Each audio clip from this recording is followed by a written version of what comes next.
Le réseau des chambres de métiers et de l'artisanat, artisans de la nouvelle économie, présente Sud Radio C'est ça la France, Nathalie Schrengerma. Bonjour à tous et bienvenue dans C'est ça la France, l'émission du savoir-faire français. Nous sommes ravis chaque semaine de vous faire découvrir des talents français, des parcours, mettre en avant aussi les défis que doivent relever nos entrepreneurs. Justement, en parlant de défis, notre invitée est à la tête d'une belle entreprise du textile. Ça fait bien déjà 1 an qu'elle lance des messages d'alerte sur les difficultés que rencontre ce secteur d'activité. On va en parler tout de suite avec Alexandra Brousseau de la Maison Brousseau. Sud Radio C'est ça la France. Bonjour Alexandra. Bonjour. Alors, peut-être déjà un mot sur l'entreprise familiale, pour ceux qui ne vous connaissent pas, votre savoir-faire, ce qui fait la spécificité de la Maison Brousseau. Alors, la Maison Brousseau, c'est une vieille maison qui existe depuis 1938. Et pour la petite histoire, en fait, c'est les grands-parents de mon mari, Aymeric Brousseau, donc qui ont créé l'entreprise de fabrication de chaussettes, donc juste avant la Deuxième Guerre mondiale. Et en fait, avec Aymeric, nous sommes la 3e génération de la famille. Aujourd'hui, on fabrique près d'1 500 000 paires de chaussettes par an. Alors, la base de notre cœur d'activité, c'est de travailler pour les marques. On va retrouver nos produits chez de très nombreuses marques françaises très connues, comme Lacoste, comme le site français, plein de gens. Je ne me permettrai pas de citer tout le monde. Oui, vous êtes lié à plusieurs clients, mais alors je ne sais combien. On travaille un peu plus de 160 marques, donc très très nombreuses, de très belles marques, plus ou moins connues, mais voilà, de très belles marques. Et puis on a également notre propre marque qui porte notre nom, Maison Brousseau, qu'on a lancée il y a un peu plus de 3 ans maintenant. Et justement, vous avez cité cette entreprise familiale, génération après génération. Vous êtes, j'allais dire, la génération qui a fait le pari du savoir-faire français sur le territoire, le Made in France. Tout à fait, parce que c'est vrai que ça fait partie de notre ADN, bien sûr. Les grands-parents avaient créé cette entreprise, donc c'est un savoir-faire qu'on transmet de génération en génération. Si à une certaine période, il y avait beaucoup d'industries de chaussettes en France, aujourd'hui ce n'est plus le cas. On est moins d'une dizaine, toutes tailles confondues, 5, 6 même qui vraiment avons des tailles plutôt conséquentes. Donc c'est une activité, un métier qui se perd petit à petit. Donc là, maintenant, ce qu'on fait, c'est qu'on essaye tous de sauvegarder nos savoir-faire de fabrication de chaussettes parce que c'est important de pouvoir garder ça sur notre territoire. Ça fait, je le disais en introduction, un peu plus d'1 an que vous tirez la sonnette d'alarme sur les difficultés successives que rencontrent les entrepreneurs dans votre secteur d'activité, dans le textile et d'ailleurs pas que dans le textile, mais là, vous concernant, c'est vraiment le secteur du textile. Récemment, un autre entrepreneur, le président d'Étoile de Mayenne, a fait aussi la liste de toutes ces grandes enseignes qui semblaient solides et pourtant aujourd'hui, elles se retrouvent dans l'obligation de licencier. Encore cet été, les meubles Gauthier, donc on est parti dans le textile, mais pas que. La maison d'Aloyau, qui est une grande maison parisienne. Il y a des marques très connues comme Esprit, qui sont vraiment des grandes enseignes de l'habillement, avec beaucoup de points de vente qui ont été fermés, là aussi, depuis la pandémie. Alors, des plans sociaux, des procédures de sauvegarde, des redressements judiciaires, des liquidations directes qui se succèdent dans l'habillement. On est sur une augmentation de plus de 20%, là, quand même, sur le premier semestre. Donc, en effet, c'est énorme. C'est vrai que le secteur du textile, on le sait tous, a connu des hauts, des bas, mais beaucoup de bas. On a connu les crises. C'est bien connu en France que le secteur du textile est très sinistré. N'empêche qu'il nous reste quand même un tissu industriel qui est là, qui se bat, c'est vrai, sur un positionnement plutôt moyen et haut de gamme. Il faut être clair parce qu'on a envie de mettre en avant nos savoir-faire, la qualité des produits, etc. Donc on a plutôt ce positionnement, mais on arrive quand même à avoir un positionnement moyenne gamme également. On a plutôt cette idée du textile français, dire c'est très cher, c'est inaccessible. Non, c'est pas vrai aujourd'hui. On a de nombreuses marques qui se sont créées en France avec de la fabrication française qui ont un positionnement plutôt accessible. Vous trouvez même des jeans, maintenant on le sait tous. Si je prends, il y a plein de fabricants de jeans, enfin plein. 1083, Tufri, il y en a plusieurs. Oui. C'est des jeans qui sont au même prix, voire un peu moins cher que Levi's aujourd'hui, et qui ont des coupes qui sont très bien, tendance, etc. Alors, comment explique-t-on qu'on en soit arrivé là, que ce soit aussi compliqué? Alors, il y a une explosion des coûts, j'imagine, de matières premières, énergie, transport. En fait, sortie de Covid, on a eu, comme tout le monde, une explosion des coûts. Les matières premières, déjà pendant le Covid, etc., ça a été très compliqué sur les approvisionnements. On s'est retrouvés parce que aujourd'hui, dans le textile, notre matière première, nous, dans le coton, la chaussette, pardon, c'est le coton. Le coton, et on n'a pas de culture en France. Il y en a une toute petite, anecdotique, mais qui ne peut rien faire. Nous, on consomme 35 tonnes de coton par an. On est obligé de l'importer, soit d'Inde, soit d'Égypte, soit de Turquie. Donc ça, c'est de l'import, c'est des choses qui arrivent par container. On n'a pas le choix, il faut pas se mentir là-dessus, on n'a pas le choix. Après, les teintures se font par contre en France ou en Europe, mais la culture de coton par elle-même, on est obligé de l'importer. Donc on a eu des coûts des containers qui ont explosé, on le sait tous. Et puis après, il y a l'énergie. Ouais. L'énergie, on a pris tous industriels, mais alors là, les particuliers sont aussi touchés, mais l'industrie a été gravement touchée. C'est un secteur qui utilise beaucoup d'énergie, effectivement, pour la conception exactement. Alors, on va avoir pour les matières premières la teinture. La teinture, c'est très énergivore. Tous les ennoublisseurs, les gens comme ça, ils consomment énormément d'énergie. Donc là, ça a été un impact très violent qu'on n'a même pas pu absorber parce que nous, on a augmenté nos prix, oui, mais il faut savoir qu'on a surtout baissé nos marges parce qu'en fait, si on devait appliquer sur nos prix les hausses qu'on a eues, on serait à des prix qui seraient totalement inaccessibles. Donc, on a fait ce choix-là aussi d'absorber une partie. Ce qui fait que les entreprises, aujourd'hui, elles ont des coûts qui ont explosé, des marges qui sont réduites et donc ça devient compliqué, sachant que en fait, la consommation baisse en même temps.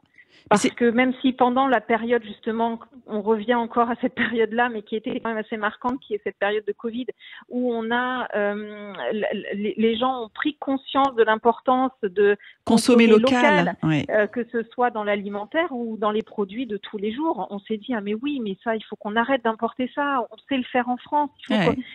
Et le problème, c'est que donc il y a eu un engouement donc à ce moment-là. Donc tout le monde a dit génial, il y a une prise de conscience. On a tous eu les volumes de production qui ont explosé. Et puis là, ce qui dynamisait aussi le territoire en fait. Et là, c'est le retour inverse, quoi. C'est-à-dire que exactement. Il y a plus d'attractivité pour les produits. Enfin, en tout cas, moins d'attractivité. Beaucoup moins. Donc c'est à nous de faire, de remonter le challenge aussi. Alors c'est très difficile, c'est vrai que puis voilà, financièrement il y a des entreprises qui ont du mal à suivre, mais c'est à nous de rendre tout ça plus attractif. Mais on a besoin aussi du grand public. On a besoin d'eux. En fait, nous, la première chose dont on a besoin, c'est ça, c'est que les Français consomment français en fait. Oui. Alors. Dans tous les jours, on peut pas tout acheter français. On est tous conscients de ça, que ce soit en termes de coûts. Il y a des produits aussi qu'on ne trouve plus fabriqués en France. Donc, je pense qu'il faut réussir à faire un bon ménage de tout ça. Et on le dit, nous, par exemple, dans la chaussette, si un Français achetait une paire de chaussettes fabriquées en France par an, des gens auraient du mal à fournir. Ouais. Donc en fait c'est pas l'effort est tout acheter. Voilà, c'est pas un gros effort à faire. Non. Et en même temps, ça n'est que du positif, non pas que pour nous, mais pour tout un territoire, pour toute une région. Et c'est ça qui est. Mais en fait, c'est ça, parce que moi, regardez, nous, à l'échelle de Brousseau, nous, on fabrique des chaussettes. Aujourd'hui, on a presque 70 salariés, donc c'est 70 familles derrière qui vivent. On est dans une région rurale. On est à côté de Limoges, en Nouvelle-Aquitaine. On est dans un petit village d'un peu moins de 600 habitants. On fait vivre un territoire, mine de rien. Et à côté de ça, alors oui, tout à l'heure, je disais, autant on fait venir peut-être nos cotons d'Inde parce qu'on n'a pas le choix, ou d'Égypte. Mais à côté de ça, nos fournisseurs, on a des packaging sur les chaussettes. Et là, les packaging, ils sont faits à 30 km à Limoges. Nos cartons pour mettre les chaussettes à l'intérieur sont faits également à 60 km de chez nous. On a des coffrets cadeaux, des sacs shopping, vous savez, pour les boutiques, etc. C'est fait dans une autre usine qui est aussi à 35 km de l'usine. Enfin, vous voyez, on fait vivre, ça permet de faire vivre un territoire. Et ça, c'est à l'échelle de Brousseau, mais il faut savoir que toutes les usines, tous les industriels, la plupart fonctionnent comme ça aussi. Mais comment on explique que cette crise soit aussi violente et dans des temps records? Est-ce qu'il y avait des faiblesses chez certaines entreprises qui s'étaient déjà manifestées avant la pandémie et puis après il y a eu une succession de crises derrière? Comment on explique ça? Oui, alors il y a plusieurs choses. oui, il y a certaines structures qui étaient déjà en difficulté avant la pandémie. Qui étaient déjà défaillantes, oui. Exactement. Alors, c'était pas forcément des grandes difficultés, mais c'était une fragilité, on va dire. Qui ont fait appel du coup au PGE comme beaucoup d'entreprises parce qu'ils avaient un besoin, parce que quand même l'activité était difficile pendant une certaine période, donc ils ont fait appel au PGE. Donc le prix garanti par l'État, maintenant qu'il faut rembourser très très vite. Il faut rembourser. Et là, certaines, c'est compliqué parce qu'il n'y a pas forcément les trésoreries pour pouvoir. Donc voilà, il y a une catégorie d'entreprises qui était fragile avant, mais il y a quand même une autre catégorie d'entreprises qui, en fait, du fait de cet engouement qu'il y a eu à un moment donné, beaucoup d'entreprises, du coup, il y a eu une grosse demande, donc on investit. Mais tous autant qu'on est, même nous, Brousseau, on a investi parce qu'il y avait une vraie demande qui était là. Les clients nous poussaient derrière en disant non, il faut produire plus, on a besoin de plus, etc. Ça part vite et voilà. Donc on a investi. D'ailleurs, on a été accompagné par l'État pour beaucoup d'entre nous. On a été accompagné avec le plan France Relance, etc., pour investir dans des machines. Et puis, aujourd'hui, il y a un vrai coup d'arrêt sur la conso. Donc, les gens consomment moins. On a des prêts à rembourser parce qu'on a investi, même s'il y a eu un accompagnement de l'État, souvent de l'ordre de 20 à 30%. On a quand même le reste qui est à notre charge. Bien sûr. Donc, et puis, voilà. Donc, on a ces capacités de production qui sont là. On a embauché du personnel pour pouvoir assumer tout ça. Et sauf que très rapidement, on a eu un arrêt violent de la consommation, donc des baisses des commandes. Et donc, les entreprises se retrouvent avec une masse salariale derrière, des prêts à rembourser. Et donc, c'est compliqué. Alors justement, j'allais vous demander quels étaient les freins qui empêchaient les entreprises de se relever, d'être plus compétitives. Donc, c'est ce ralentissement de la consommation, en fait, qui est vraiment venu... voilà, c'est important, c'est pour ça. moi, à mon sens, alors chacun aura son discours, peut-être. Moi, c'est vrai qu'on entend certaines, il faut que l'État aide plus, etc. Moi, aujourd'hui, personnellement, je n'attends rien de l'État parce que je pense que chacun son job. Il faut qu'à un moment donné, on arrive à vivre par nous-mêmes. Donc, il faut juste éviter qu'on nous donne encore des charges supplémentaires parce que là, on entend dans certains discours politiques, l'augmentation des salaires, etc.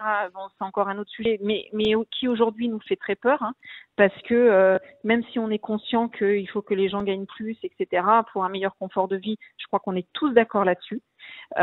Sauf qu'aujourd'hui, les entreprises n'ont pas les moyens. Donc ça, il faut avoir une vraie conscience de ça. On n'a pas les moyens, malheureusement, ou alors il faut alléger nos charges, en fait. Si on allège un petit peu nos charges et qu'on peut les redonner au salaire à nos employés, ça serait top. Ouais. Et peut-être éventuellement le retrouver sur le prix. Et là, en retrouvant aussi sur le prix, c'est peut-être s'engager sur un taux de TVA moins élevé sur les produits fabriqués en France. Pour rendre les produits plus attractifs. Exactement. Ouais. Exactement.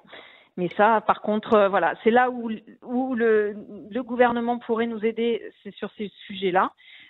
Sincèrement, aujourd'hui, moi, je n'y crois pas. Pas dans le contexte actuel. Donc, ça veut dire qu'il faut qu'on arrive à trouver des solutions par nous-mêmes, mais en tant que citoyens français. Ouais. Et là, nous, on compte sur justement les citoyens français pour que chacun joue son rôle et que tout le monde fasse un petit effort d'acheter des produits fabriqués en France quand on a besoin justement d'une paire de chaussettes ou qu'on veut faire un petit cadeau, que plutôt que d'acheter le premier truc qui vient, se dire on va acheter quelque chose d'utile, être beaucoup plus responsable, comme ce fut le cas pendant la pandémie dans le cas de nos achats, en sachant qu'on parle quand même de produits très accessibles. Oui, nous, si on parle de la chaussette, nous, on est sur un prix moyen à 17 alors ça dépend pour nos clients, mais c'est entre 17 et 20 euros la paire, entre même 15 et 20 euros la paire. On a certaines chaussettes plutôt classiques, etc., qui tombent à 15.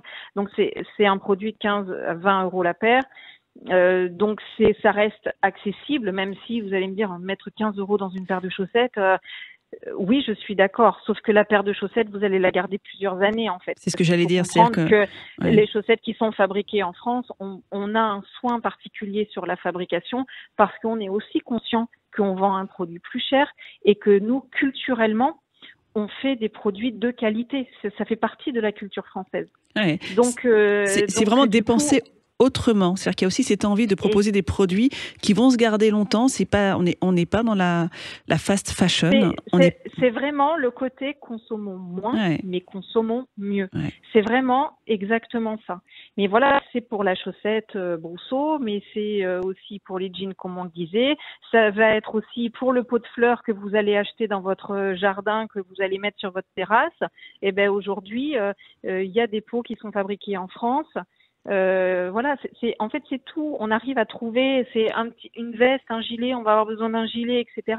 On va acheter un gilet d'une marque quelconque fabriquée à l'autre bout du monde que vous allez payer des fois entre 100 et 150 euros. Mais en fait, vous pouvez trouver un gilet fabrication française au même prix en fait. Ouais.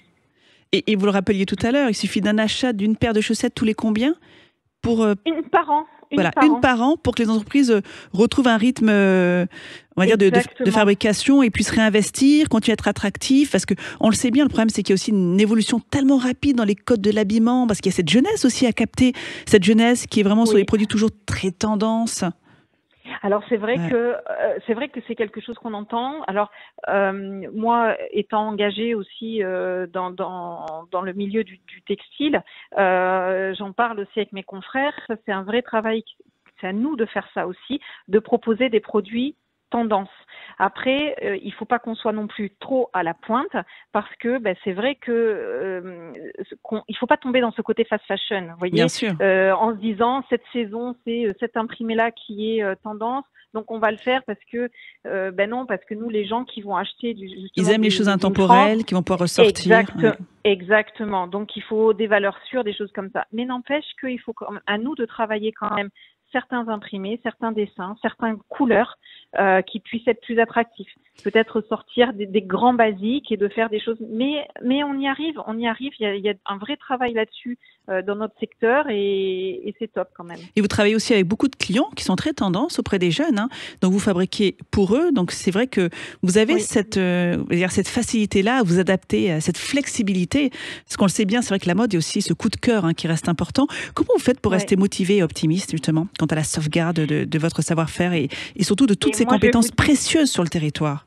Mais moi, en fait, c'est mes équipes, c'est toute mon équipe qui est derrière. C'est ça qui me donne la motivation tous les matins. Moi, tous les matins, je me lève pour mes 70 salariés qui sont derrière. Il faut être très clair. Je suis hyper contente. J'ai une super équipe, des gens investis. Et donc moi j'ai qu'une envie, c'est qu'on avance, qu'on progresse, qu'on se batte quoi. Ouais. Voilà, exactement. Donc c'est pour toutes ces familles là. Et puis après c'est pour notre territoire, parce que notre tissu industriel c'est une vraie richesse. Si on le perd, on entend parler de réindustrialisation depuis des mois, mais là le discours il est faux en fait, il sonne faux. Parce que on nous parle de start-up industrielles, de choses comme ça. Mais avant de s'engager, et c'est très bien parce qu'il y a des choses à faire, et c'est très bien d'avancer là-dessus. Mais il ne faut pas oublier le tissu industriel existant. Et ça, il faut vraiment le garder, il faut le sauvegarder. Vous voyez, nous, on fait des portes ouvertes dans notre entreprise. Les gens, ils adorent venir visiter les usines. Ils rentrent dans les usines, ils disent « Oh, mais c'est incroyable, on sait faire ça, on a encore ça en France. » Oui, on a encore ça en France. Mais pour le garder, il faut être responsable. Aidez-nous. Aidez-nous à garder tout ça. C'est important. Pour vous, la solution, c'est vraiment la prise de conscience des consommateurs avant tout. Ah oui. Prendre conscience de l'importance d'acheter sur le territoire et se rendre compte que quand on fait justement ces courses, c'est pas anodin en fait ce qu'on va mettre dans son caddie. Oui, et bien regarder les étiquettes surtout, parce que il y a plein de choses. Quand on voit, on va avoir des petits bleus, blancs, rouges sur les étiquettes. Ça aussi, on se bat pour ça parce que c'est très compliqué. Où il va y avoir marqué dessous création française. Bien sûr. Mais ça, c'est pas fabriqué en France, en fait. On a un bleu, blanc, rouge, on a création française. Mais création, ça ne veut pas dire fabrication. On a des labels, on a des origines France Garantie, on a des EPV, entreprise du patrimoine vivant, et c'est vrai que c'est important de le rappeler. Brousseau et Origine France Garantie, on est entreprise du patrimoine vivant aussi. Il y a plein d'autres entreprises en France. Bien regarder sur les étiquettes.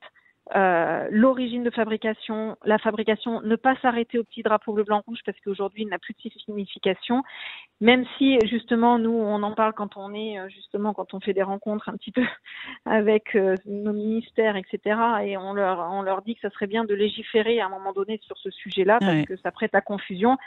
Voyez, moi-même, je vais vous raconter une petite anecdote qui m'est arrivée pendant mes vacances. Je voulais m'acheter un éventail, bien sûr, moi un éventail fabriqué en France parce que c'est les valeurs que vous défendez. Exactement, j'essaie de faire attention à chaque produit que j'achète. Si je peux trouver une fabrication française, voilà. Et donc, j'avais beaucoup de mal. Dans les boutiques, je ne trouvais pas. Je regarde sur Internet, je trouvais, fabriqué en Espagne, au plus près, mais j'ai eu du mal à trouver. Puis, je préfère acheter en boutique parce que j'aime bien faire vivre aussi les boutiques de centre-ville, les magasins. C'est bien plus agréable que, même si les sites Internet sont pratiques. Mais pendant les vacances, l'humain. on a Rien le ne temps remplace de se l'humain. balader. Exactement. Et donc, je rentre dans une boutique qui vendait des éventails, qui avait des éventails en vitrine. Et du coup, je demande à la dame l'origine de fabrication. Elle me dit justement, j'en ai un qui est fabriqué en France et j'en ai un qui est fabriqué en Espagne. J'ai dit génial. J'ai dit moi je veux celui qui est fabriqué en France. Elle me dit oui c'est telle marque. J'ai dit c'est bizarre. J'ai dit il n'y a pas marqué l'origine de fabrication. Ah non mais elle me dit je vous assure. Elle m'a dit je connais. C'est fabriqué en France. Vous regarderez sur Internet. Elle me dit c'est. Il y avait écrit création française, c'est ça, genre de choses. Exactement. Le French washing, quoi. Exactement. Mais la dame, la vendeuse, elle était pas de mauvaise Elle était foi. sincère, ouais. D'où l'importance aussi de sensibiliser les commerçants. Mais oui. Ouais. Exactement. Elle était persuadée que son produit était fabriqué en France. Ouais. Merci beaucoup en tout cas, Alexandra Brousseau. Non mais le message est très clair. Faites attention aux produits que vous achetez, la traçabilité, vérifiez que c'est bien fabriqué en France. Il y a des labels pour ça. Et surtout, il faut être responsable dans ses achats. Merci beaucoup Alexandra Brousseau de la Maison Brousseau pour votre témoignage. Merci à vous. Merci Alexandra. Au revoir. Il est temps d'aller se balader avec Thibaut, notre French Trotter. Sud Radio, c'est ça la France, avec Thibaut le French Trotter. Et oui Nathalie, j'ai la chance de continuer cette balade dans le Var. Et je suis aujourd'hui à la ferme La Dominette, l'escargot La Dominette, où on élève des petits gris et des gros gris. Et je suis en compagnie de Christine, qui est hélicicultrice. Et je vais tout de suite vous poser la question, d'où ça vient, hélicicultrice? Hélix, en fait, c'est la spirale de l'escargot. Donc ça vient de là, héliciculture, donc c'est l'élevage d'escargots. Et vous êtes combien en France? Donc en France, nous sommes à peu près 350-400, sur tout le territoire français. Donc on n'est pas nombreux. La production française d'élevage d'escargots produit simplement 5% de la demande française. Tout le reste, c'est de l'importation. Si on allait voir ce parc au rythme de l'escargot, on parle de parc? Tout à fait, c'est des enclos d'élevage en fait, tout à fait, des parcs d'élevage. Est-ce qu'on peut le décrire pour les auditeurs? Là, je vois des planches, je vois de la luzerne. Alors en fait, il faut créer déjà un enclos pour éviter ce qu'on appelle les évasions dans notre élevage, évidemment. Les escargots s'évadent à leur rythme. Tout à fait. Donc le but, c'est de maintenir et de condenser les escargots dans un endroit clos, en sachant que par parc, il y en a entre 30 et 40 000. Donc ça ferait désordre si les voisins se retrouvaient avec toutes ces quantités-là, en sachant que moi j'ai à peu près 400 000 escargots sur mon élevage, ce qui donne à peu près une exploitation de 2000 m² de parc d'élevage. J'ai un système de filets, en fait, on appelle ça des filets italiens, évite à l'escargot de s'évader et de pouvoir monter plus haut. Et j'ai des allées évidemment aussi de végétation. Donc chez moi, je sème de la luzerne et je fais un système évidemment de ce qu'on appelle toujours en héliciculture des surfaces de collage. Donc j'utilise des planches non traitées très importantes qui sont mises de manière à ce que les escargots puissent se glisser dessous et être protégés par cette végétation qui va leur servir évidemment d'habitat pour évidemment se protéger du soleil, du vent, des prédateurs en journée et sortir à la nuit tombée, chercher évidemment l'humidité puisqu'on les asperce le soir. À la nuit, plusieurs fois dans la nuit, ça se déclenche, mais légèrement. Il n'a pas besoin de tant d'eau que ça pour justement l'inciter à sortir et à aller se nourrir, puisque ça reste de l'élevage. Donc à peu près en 6 mois, un escargot est bon et mature et commercialisable en fait. Donc après ce que vous me dites, l'escargot se nourrit la nuit et dort le jour. Exactement, tout à fait. Il n'y a plus de prédateurs, évidemment c'est beaucoup plus simple, il n'y a pas les rayons du soleil qui peuvent les gêner. Ils sentent déjà la fraîcheur et le fait de les réveiller, ça permet évidemment de les solliciter pour aller manger la végétation et en plus l'aliment qu'on peut leur distribuer en plus. Et également les escargots, ils hibernent, ils passent leur hiver à dormir. Alors les escargots en élevage c'est un peu particulier puisqu'on les lâche simplement après les saintes glaces, donc souvent au mois de mai, mi-mai, et on les ramasse justement pour les cuisiner. Alors essentiellement, il y a une grosse part de l'activité qui se fait au moment des fêtes de fin d'année.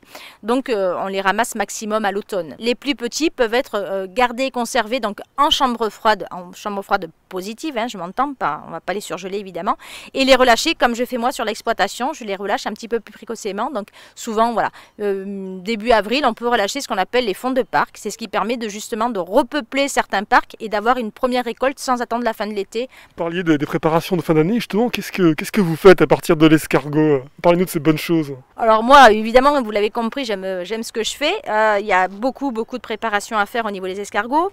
Alors je suis provençale, donc je vais d'abord parler pour ma Provence.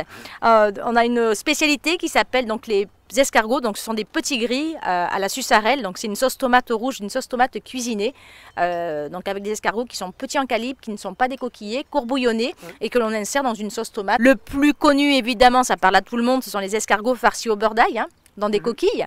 Il existe aussi dans la même variante ce qu'on appelle des croustilles, donc on en entend de plus en plus parler.